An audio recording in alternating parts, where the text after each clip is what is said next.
Shalom! Welcome back to Understanding the World with Rabbi David Kaufman. I'm joined in the studio by Mark Finkelstein, and we are honored and privileged today to have Pastor M.D. Eppright of Faith Tabernacle Church with us today.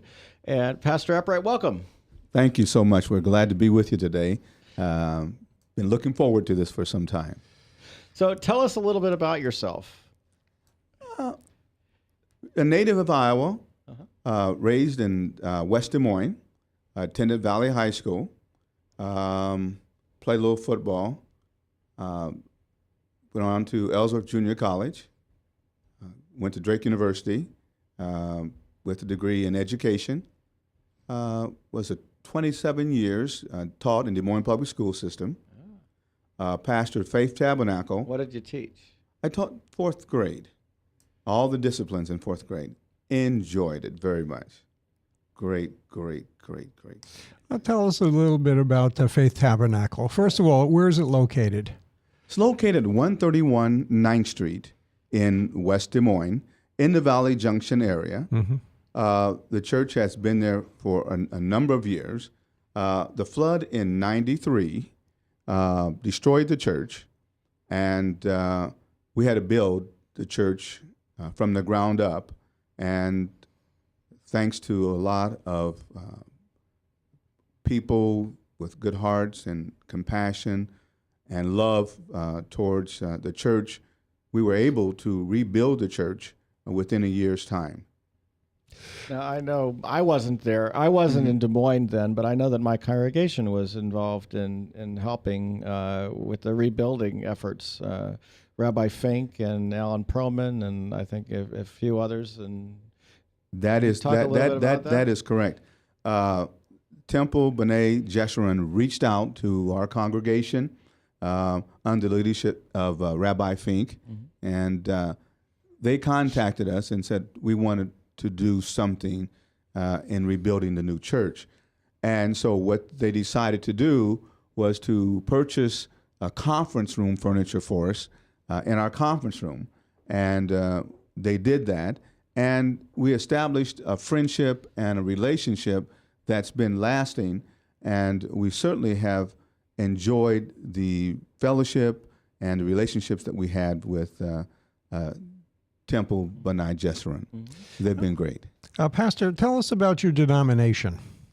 The Church of God in Christ is one of the largest African-American Pentecostal churches in the world, headquarters in Memphis, Tennessee. We have churches all throughout the United States and outside the country. And, it's a church that I say Pentecostal, it's a lively church. And that's, about, How is it governed? Do you have elders? Oh, okay. We have a presiding bishop, which is a national bishop, and then we have jurisdictional bishops, and then you have that's on a national level. Then on the state level, you have, like I said, jurisdictional bishops. You have your elders would be a person that would be able to marry and perform funerals and things of that nature. Then the next level would be a pastor in the church, and then the next would be a superintendent, which is the role that I'm playing at the present time. And the superintendent responsibility is to assist the churches in a district. I have about 3 or 4 churches that we assist in their spiritual growth, also assist in any type of way that we can. And so I do quite a bit of traveling. I have a church in Davenport, Iowa, and one in Moline, Iowa. I see. How did you get to become pastor and then superintendent? Okay, that's a good question. I was called in the ministry several years ago in Sioux City, Iowa. And what had happened was that my pastor drove from Des Moines to Sioux City to have service every Sunday, and I was the driver. Okay.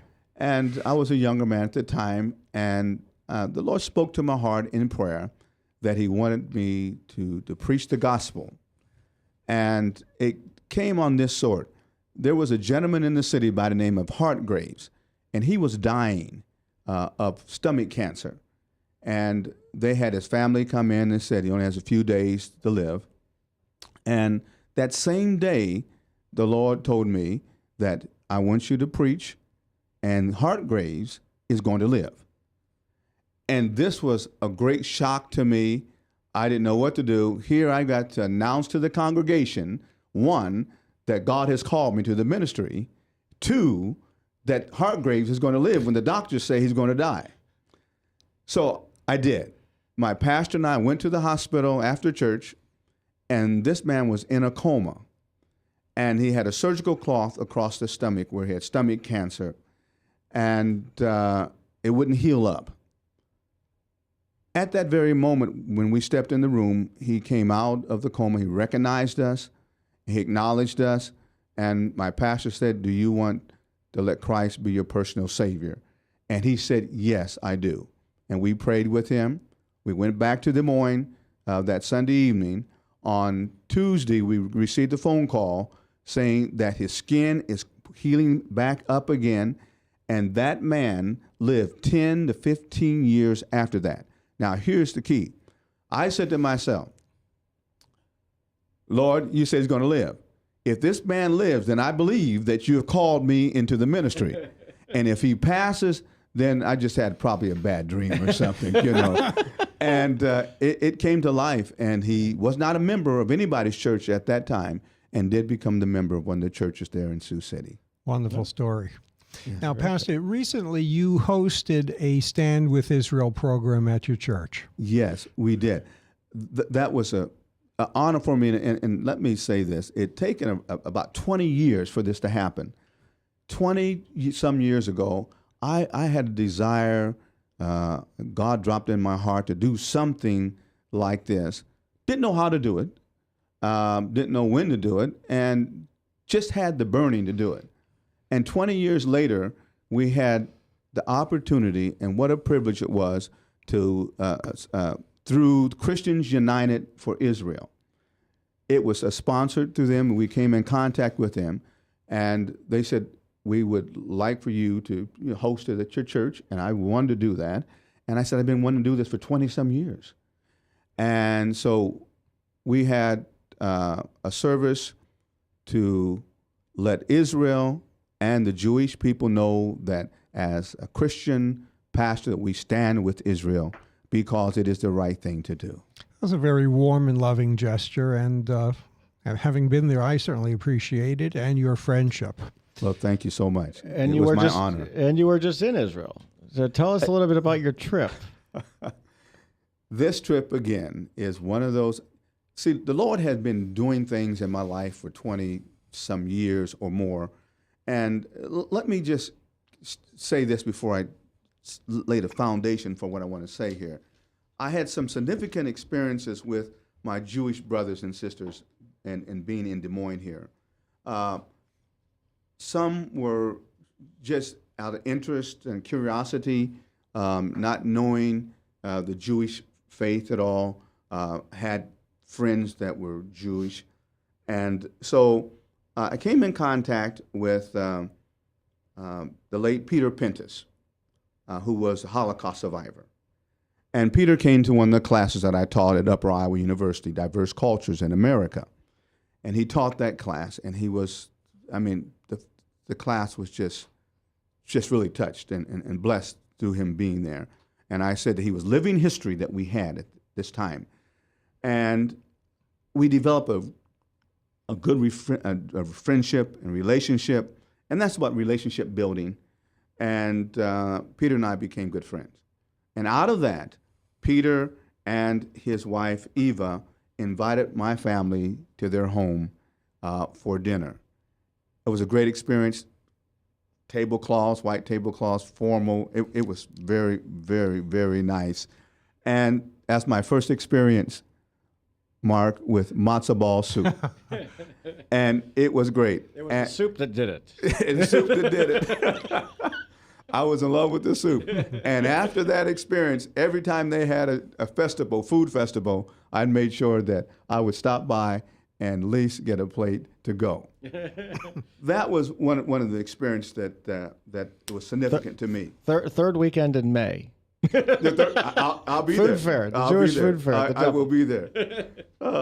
And then 1993, we had the infamous flood, and our church was destroyed, and Temple B'nai Jeshurun reached out to us. And we also we exchanged services. We had fellowship together. Our choir would go to the temple and sing. And we're going to plan that again. Okay, great. I have a mandate. We'll do that. And it was great. And Rabbi Fink was a dear friend of mine. He was just a wonderful, warm gentleman. And we established that relationship, and I had the experience when we were at the temple. He had me to open up this window, and I had no idea, Rabbi Fink, what was behind there. And when I opened it up, this bright light came out, like the Shekinah glory, and I felt the presence of God in that temple. And it overtaken me, and tears started just running down my eyes because of the feeling that the God was there. And I knew this was something special because in there were the beautiful Torahs, and I had no idea that they were there. And I had that opportunity. I was blessed. I know it was a blessing for me to have that opportunity to do that. The next experience I had was Rabbi Fink came to the church, him and Alan Perlman. And in the church, he prayed for the congregation and prayed for me. That was a touching moment in my life, and I will always remember it, and I hold those experiences very dear. Then we come to the moment of going to Israel. We wanted to go to Israel. It was on our bucket list, my wife and I. And I say this, that God chose me. He reached out by divine providence and allowed me to go to Israel and have an experience, a spiritual experience that I never forget, a trip of a lifetime. And it was sponsored by Christians United for Israel. There was a group of 25 African-American pastors that had never been to Israel before. And I tell you what, it was the greatest experience in my life. And because of the trip, I really believe that I'm a better individual, a better pastor, a better wife, just a better individual. I was standing and on the same ground that the Lord was. I was in the holy place. I was in the holy city. We went to Jerusalem. The first time we stepped on the grounds in Israel, I really felt at home. I couldn't speak Hebrew, but I felt at home.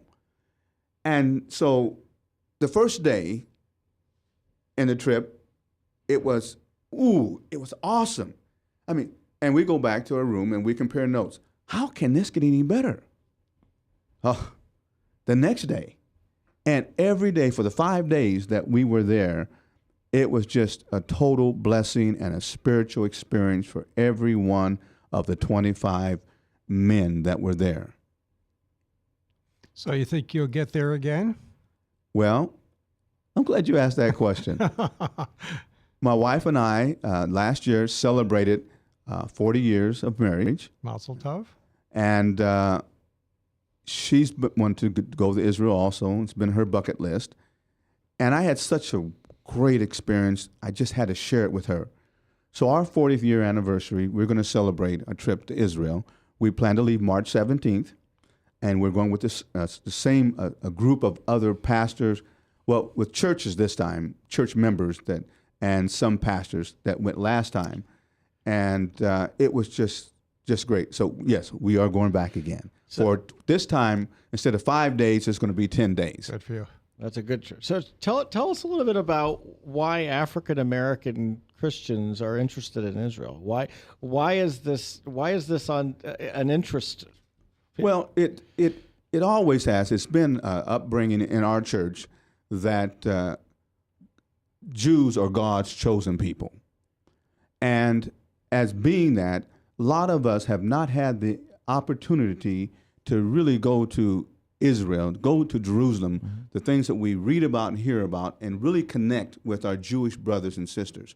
So as an opportunity for us to have this experience, and they called it a familiarization trip, that we could get familiarized with Israel, go back to our homes and preach in a pulpit, talk about the areas that we read about.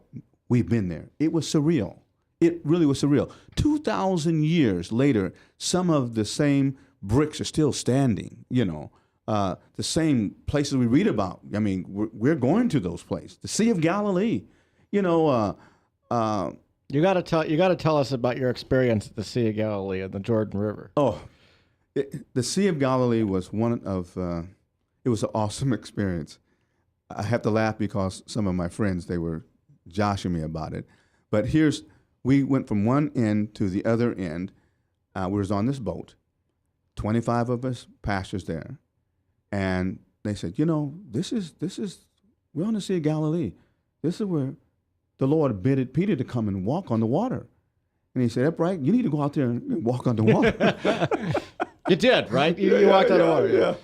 And, but the thing was, on the Sea of Galilee, the person that was in charge of the tour said, turn the engine off on the boat. And when they turned the engine off on the boat, it was a stillness, a quietness, a peace. And you can imagine how it was back then when there were no boats, no engines rather. And again, the presence of the Lord met us on that boat, 25 men. And just tears were coming down our eyes, just feeling the presence of God for that moment. About 5 or 10 minutes, it was an awesome experience. Going to be baptized, Jordan River. You want to go to the chilly Jordan. We sang about the chilly Jordan, going to the Jordan River, being baptized, and going to the river and being baptized. Here I am in Israel. Here I am in the place where the Lord was baptized, and I'm getting baptized in that same river. It's got to be some DNA still in there. And, ever what it is, I wanted it, and it was a blessing. What I did, I had taken my baptismal robe, I put it in a plastic bag, had the people at the hotel dry it out for me, and I brought it back home. Okay. And I cut it up, and I gave each one of my parishioners a piece of it, and they really appreciate it. And I still have some of it now, and I gave it out to folks, and they just seen it as a blessing. Now, Pastor, I know that the lobby of your church has some pictures from your trip. Yes, it does. One of the pictures that you have there is one that I will always hold dear to my heart. We had the opportunity to go to the Wailing Wall. And while I was praying, someone captured a picture of me praying at the Wailing Wall. And it was sent back to some of the people back to the States, and they saying, that picture, it just touched me. There was something about that picture. So when I got back, I had the picture, I had it blown up and put in the church. Then I had smaller pictures made, like billfold size, that we passed out because people were asking me for it. Yeah. They just felt it was a blessing just to have one. And people would come.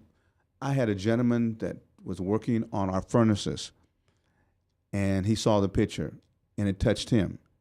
And he said, this is a touching picture. Because it touched him so much, I went to my office, and I gave him one of those pictures. He just had a fit. He said, I certainly appreciate this. And it was just one of those awesome experiences. I've got other photos of me being baptized,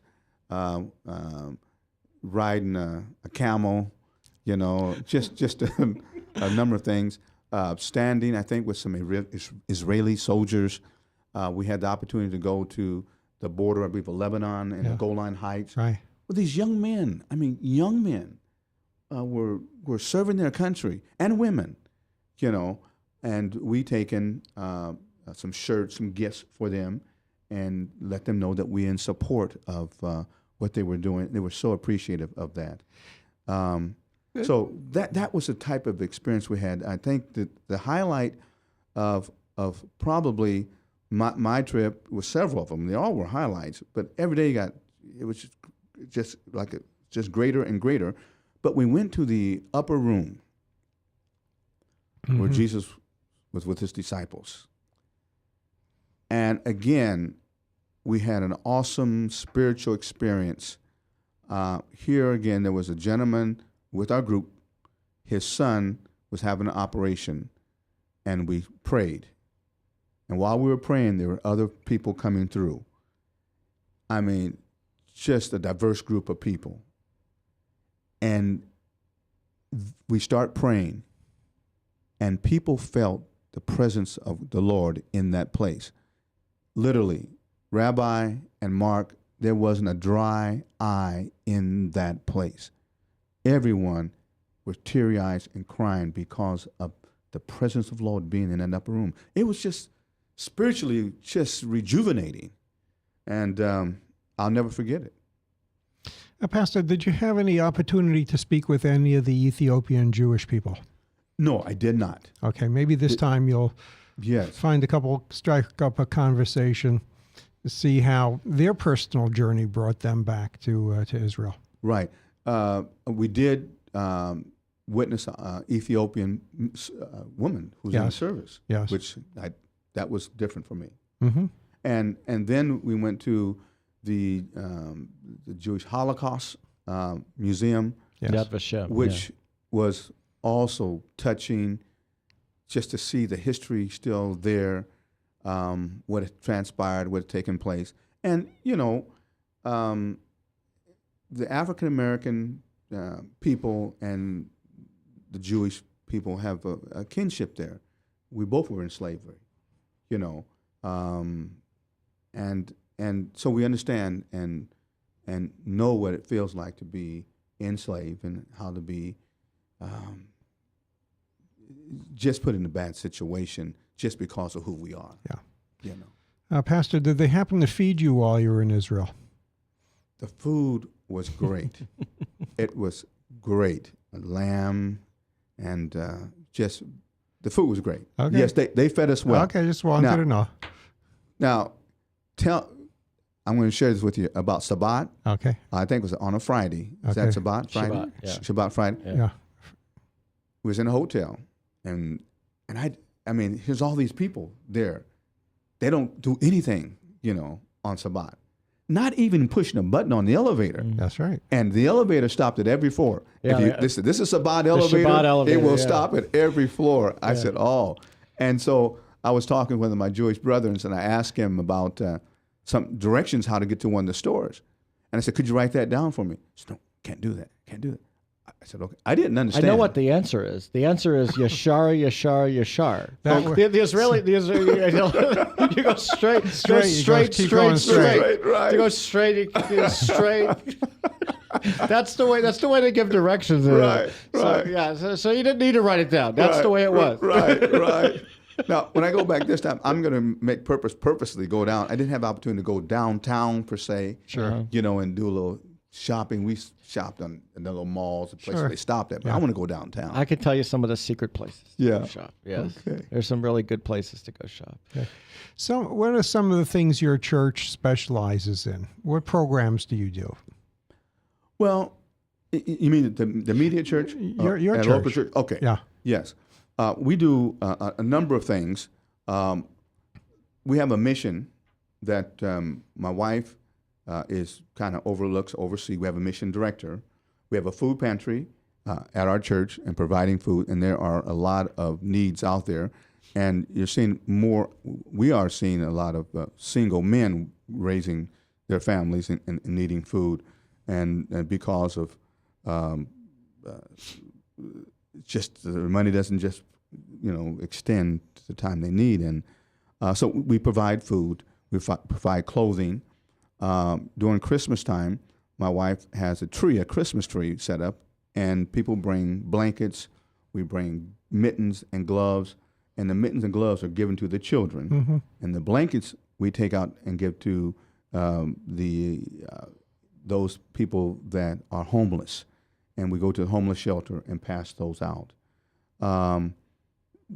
We pass out bread every Sunday morning and take to the homes, the shut-ins, those people that cannot get to it. And every Thanksgiving, we have a Thanksgiving dinner. We feed the community for those folks who are less fortunate. And here was a story with some students some children from Oak Ridge, and they asked could they take some plates home. I said, sure, you can. And so the gentleman that brought them said, this is probably the only Thanksgiving meal they'll have, And so we were glad to do that. We are a people, community-based church. We want to have a presence in the community and try to meet the needs of the community and do the things that God would require us to do and that help our brothers and sisters. Beautiful. The Jewish community and the African American community have had a lot of history working together in the civil rights battle. What do you see as challenges going on now in dealing with civil rights? What do you see as things that we really need to work on going forward? Well, relationship building, just getting to know and doing what we're doing right now, talking, communicating, sharing experiences. We are brothers and sisters, and we want to continue to be and show the spirit of love, and as brothers and sisters. I think in terms of the civil rights movements here, we are in this together. It's not just something that's just one. We may be hung out today. You may be hung out tomorrow. So we have to stay together, and in this fight for equality. This constant challenges. Yes, it is. Constant challenges. And they change rapidly every day. Issues, they're fluent. And so we just have to kind of adjust ourselves to as they come. What type of conversations do you have with your congregants in terms of social action needs? What do they express?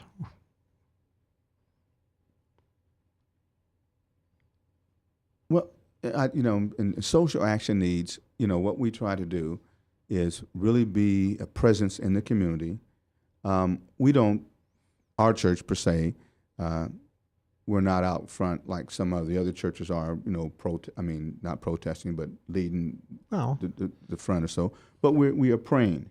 We're praying, and we know that prayer changes things.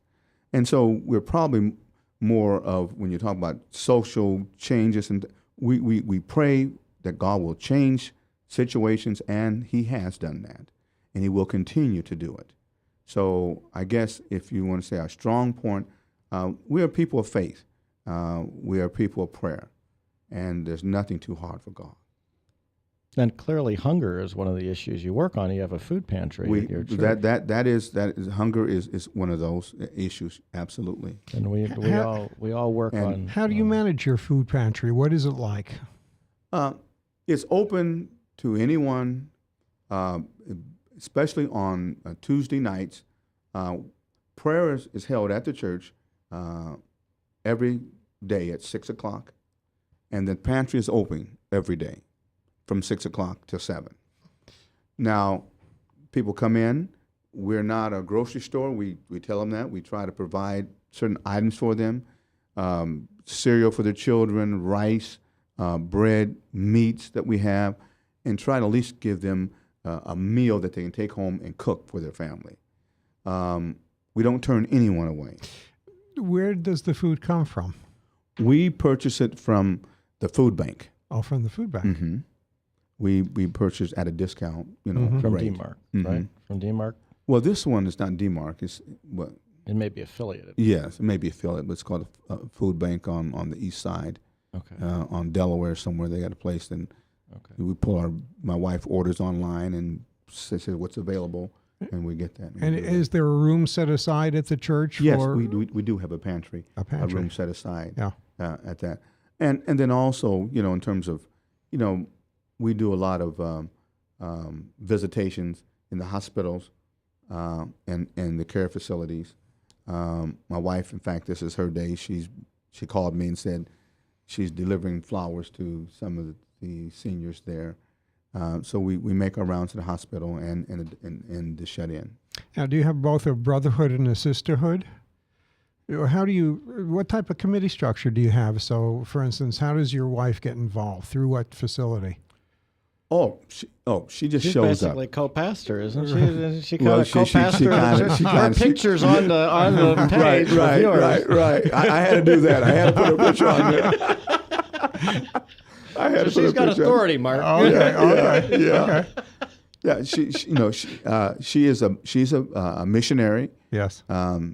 She's a great speaker. She's a great wife. Very supportive of the ministry, and stands right there with us. And I tell people this, and I'll say it publicly. She's the best thing that ever happened to me. Oh, wow. Really has. That's nice of you to say so. Yeah. What type of study sessions do you do?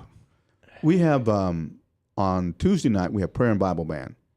And prayer and Bible band is one that we have books that we have from our national church that we use and we pass out.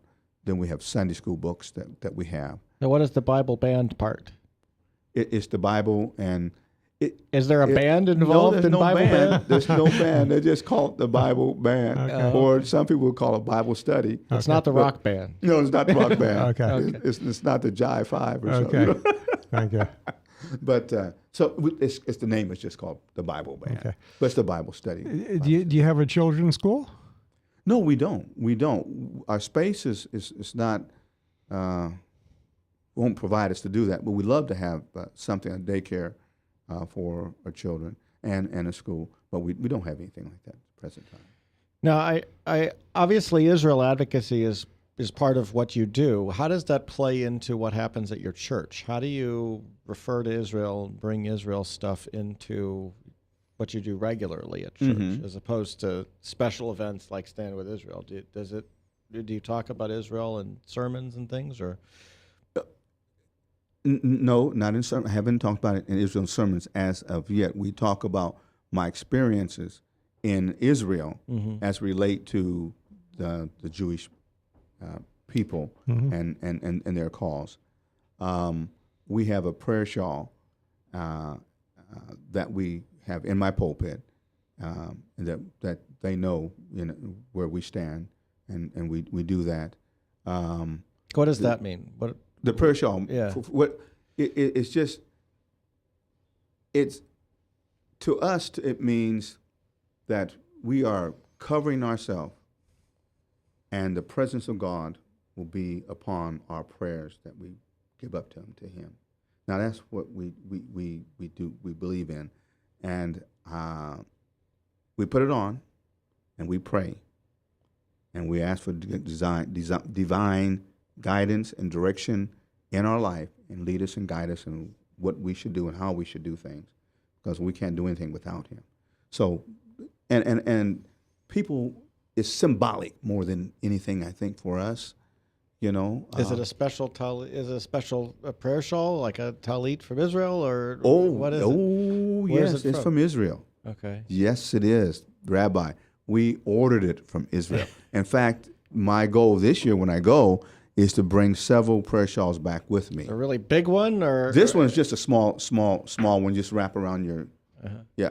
I did not know they had a large one until I went to Israel, and I saw these guys with these big prayer shawls, and I said, maybe I might need one of those big ones. When the children get their talit, their prayer shawl at a bar bat mitzvah service, I explain, that's the traditional covering of the marriage canopy. It's the traditional covering of the huppah, and those are large. Some of those are 4 feet by 6 feet, basically. And so somebody like me, who's not very tall, some of those will come all the way down to my, down midway down my calf when I'm standing up.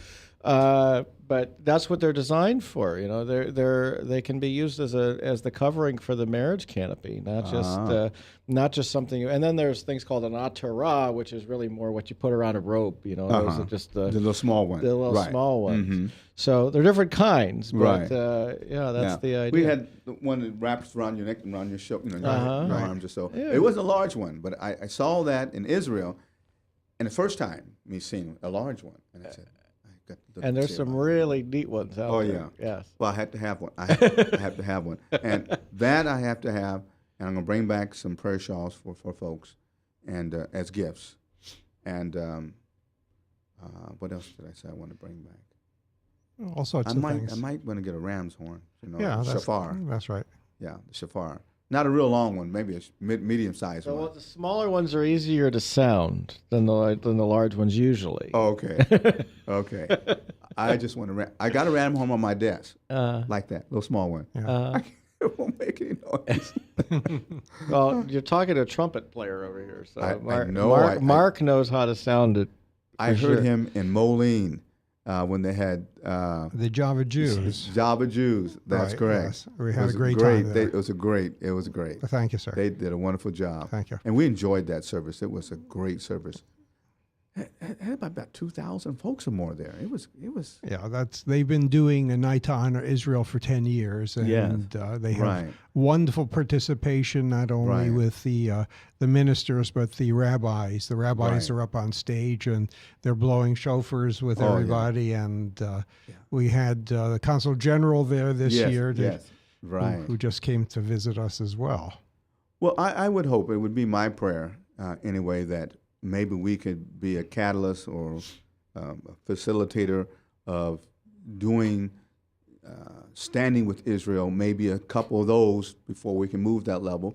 Oh, but sure. I want to do something, and that might be where we can find something to do in a niche and for Israel, that we can come together as Christians and Jews and celebrate and stand with Israel. And that we together pray for the peace that is necessary for all people, for all peoples there. Yes. So where are you going in Israel that you didn't get to go last time that you're excited about going? Do you have your itinerary where do you want to go that you didn't get to go last time? I want to go to the, someone told me about, maybe it was you, Rabbi, the underground hospital, or in Western Galilee. I have never been there. We didn't go there. The northern part of Israel on the Mediterranean is our sister city relationship with this community, and there are wonderful institutions, including the Western Galilee Hospital, whose general director happens to be a Christian Arab. From Nazareth. And it's a section of Israel that people get along together pretty well. And it's a model of tolerance, and as it should be amongst all peoples. You walk into this hospital and you just can't believe, if you're from the United States, you hear, all these people can't get along and all this. You walk into this hospital, you got Druze, you got Muslims, you got ultra-Orthodox Jews, you've got secular Israelis, you've got everybody, various types of Christians in the hospital, people of all races in the hospital. There are Russians who live in the north of Israel, Russian immigrants. They're speaking any number of languages in the hospital. It's an amazing experience just being in the lobby of the hospital, much less anything else. And there was a story about multiple sets of twins giving birth at the hospital the same day, and it was a Druze and a Muslim and a Jewish set of twins on the same day in the hospital. So it's an interesting experience, especially considering the kind of news that we get here about how everybody can't get along, because that shows they can get along. Is there a name of that particular hospital? It's the Western Galilee Hospital. Oh, there you go. I need to write that down. And if you get up there, please call us, so we'll make some connections. You'll meet some fun people there, and there's some other pretty amazing places to see. One of the places that's not on most normal tours, other than Sepphoris, or Tzipori, where I dug when I was in Israel, that has spectacular mosaics everywhere, which is certainly a place you should go see. There's also Caesarea, which is on the coast, And it's one of the largest archaeological sites in the world, actually, now, because now it goes out into the ocean. It used to be, it was Herod's capital, and it's just spectacular. And then the Crusaders came in, and there's all kinds of Crusader stuff that's included in it.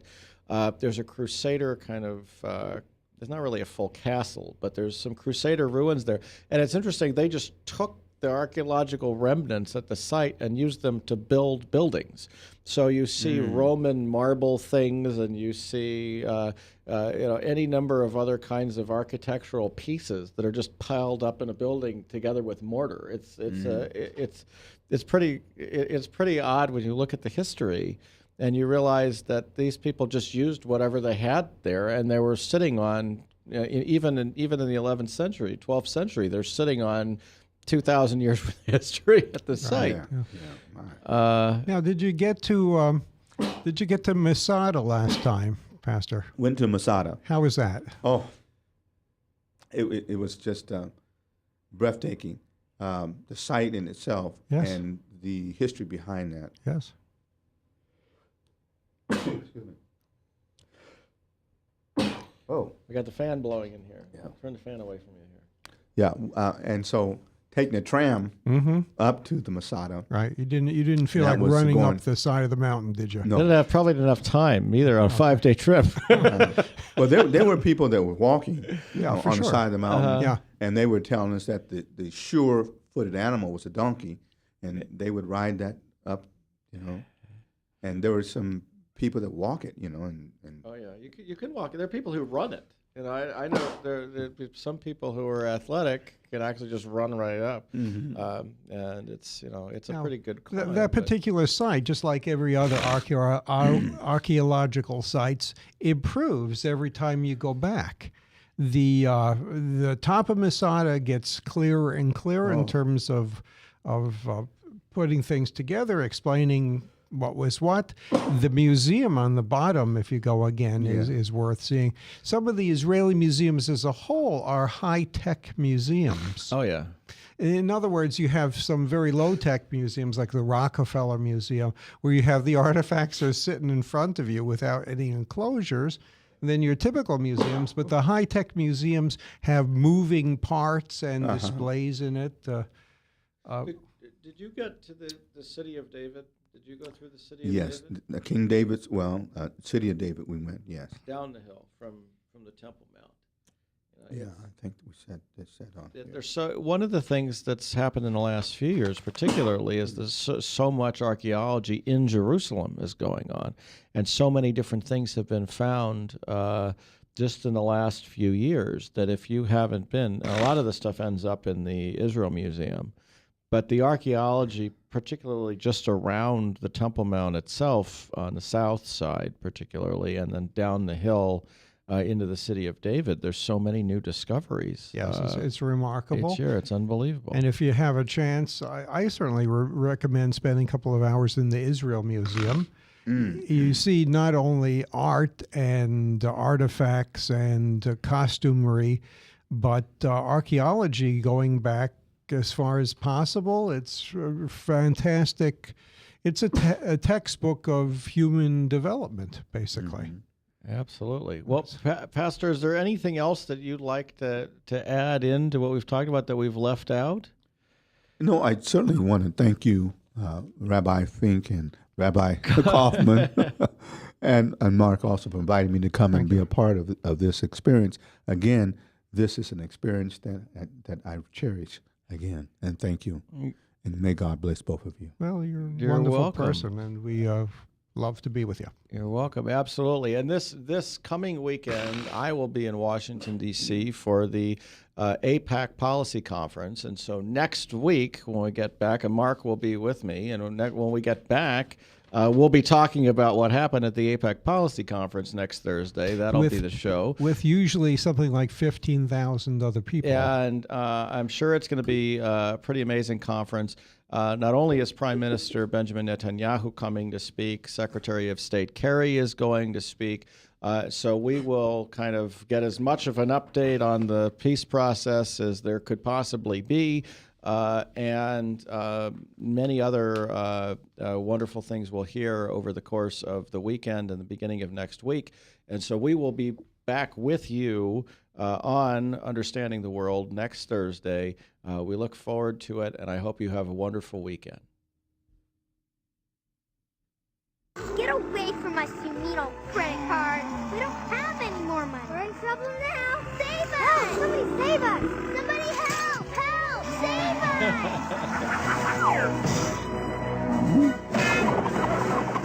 Hi, I'm Tom Coates from Consumer Credit of Des Moines.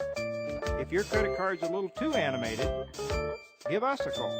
Hooray! We're saved! Consumer Credit, you're our hero! All across America, there are countless numbers of people struggling with addiction and other life-controlling issues. Probably someone you know and love. There is a way out. There is hope. Transformations Treatment Center in Delray Beach, Florida, has a unique approach to substance abuse treatment. Call now and ask about our Guaranteed Success program or log on to transformationstreatment.com. Transformations. Change your life. Change your relationships. Transform your world. Hey, psst. Let me let you in on a little secret. You ready? Always try to do business with people, not places. Especially if you seek honest Christian business people. And when it comes to my car, I really need to trust who's working on it. Now, my family is so blessed. A few years ago, we found a family-owned automobile repair shop that operates as a Christian business also. Open, honest, reliable, trustworthy. It's AMCO on Hickman Road in front of Kmart. And it's a family-owned Christian operating business. This family treats your car as if it was their car. Everything from oil changes to transmission repair and everything in between. So the next time you feel the need to be at peace with your choice of who you can trust with your car, give AMCO on Hickman a chance to serve you. And tell them Max sent you.